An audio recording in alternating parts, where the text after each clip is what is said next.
Okay, all right, that's the shape of the market today. Let's bring in our next guest on the show. Rakshit Ranjan, portfolio manager at Marcellus, is joining in. Rakshit, really difficult times for the economy, but for the market, I mean, it's chosen to move on. 9,300 is here for what it's worth. First of all, we're not trying to predict levels here with you, but do you think there's risk of a double dip?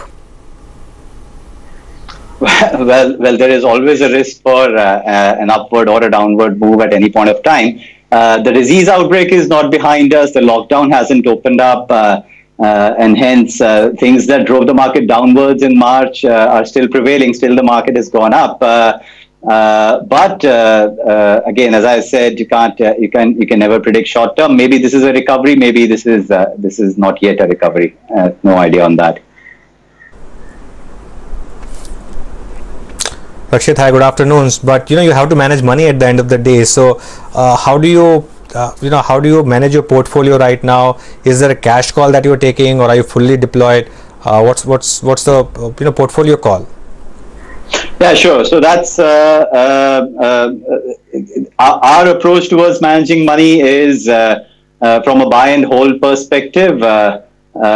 In terms of the portfolio, so our portfolio to begin with, from the 1st of January till the 31st of March, the portfolio had fallen by around 12.5% compared to Nifty, which had fallen by around 30% over that period. And this month, we've recovered almost 3/4 of that fall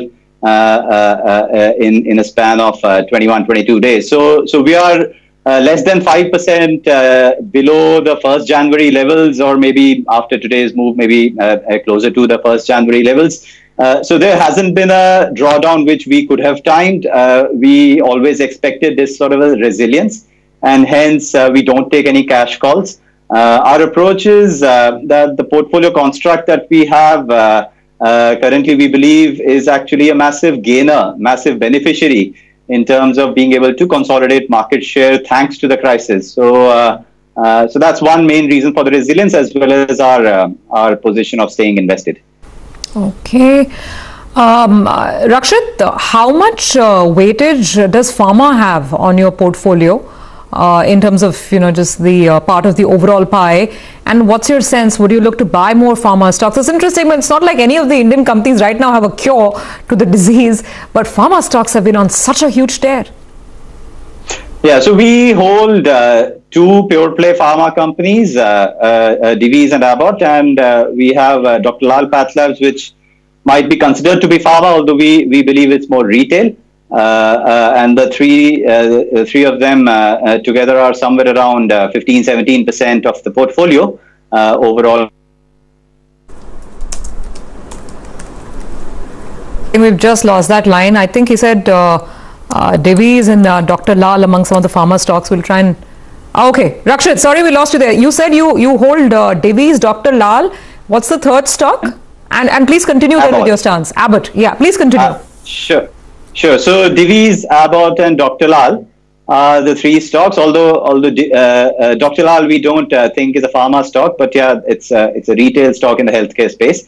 But we don't hold any of the pharma businesses which had a great run from, say, year 2000 to year 2015, because we think the disruption to that business model of branded generics being manufactured in India and low cost of manufacturing being the reason for a very strong competitive position prevailing before 2015. I think the business model is sort of disrupted much more than we would have liked it to be, and hence we don't want to expose ourselves to that. Okay, fair point. That's on the healthcare space. Rakshit, a lot of consumption names in your basket. There are some which are, of course, having some tailwind right now because of crude, like some of the paint stocks, and some of the MNC stocks have also done well, like the likes of Nestle, that you also have in your portfolio. But you reckon this extended lockdown could have an impact on earnings of these companies, and which is something which the market has not priced in yet, because the entire market has corrected significantly. These stocks haven't. Yeah, the first part of your question, will there be an earnings impact? I think certainly. across our portfolio, we expect some earnings impact of different degrees for different stocks. On the pricing part, to begin with, I don't think many of our portfolio companies are in sectors where demand will be cancelled. For many of them, like let's say a Nestle, a Dr. Lal, or the couple of pharma names that I took, even during the lockdown, there might not be a substantial moderation in demand. It is very resilient during the lockdown. On others, such as say Page Industries or Relaxo Footwear, we expect the demand to come back within a couple of months after the lockdown has been lifted, because these are highly utility-oriented, small-ticket consumer essentials, which are purchased by masses, not because they're feeling happy, not because they are getting a big fat bonus in a particular year, but because there is a utility, there is a need for it. And hence, you can defer this demand by a couple of months, maybe a little longer, but you can't defer it by, say, 6 to 12 months.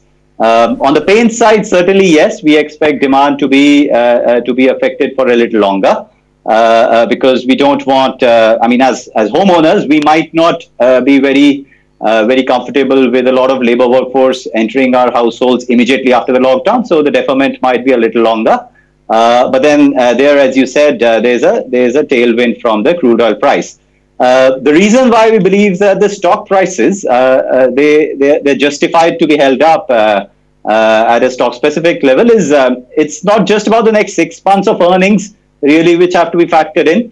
The kind of activity that these companies are doing at a ground level during the lockdown are going to ensure that their market share acceleration is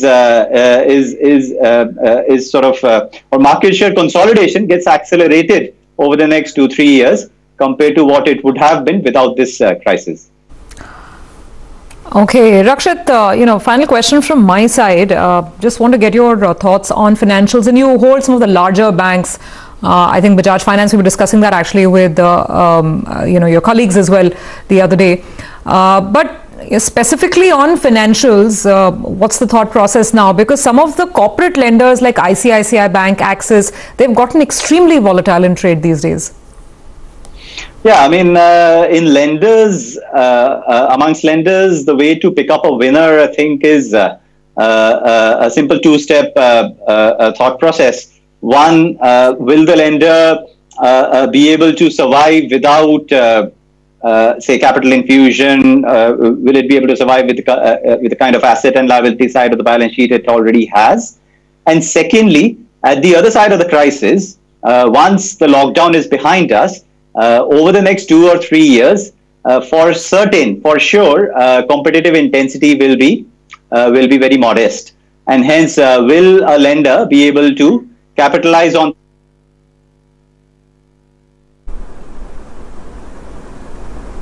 Okay, I think we've again lost that line with Rakshit, but Rakshit, if you can hear us, thanks a lot for your time. It was we got your thoughts. Now 3 p.m. move is about to start, and I tell you what, the Bank Nifty future is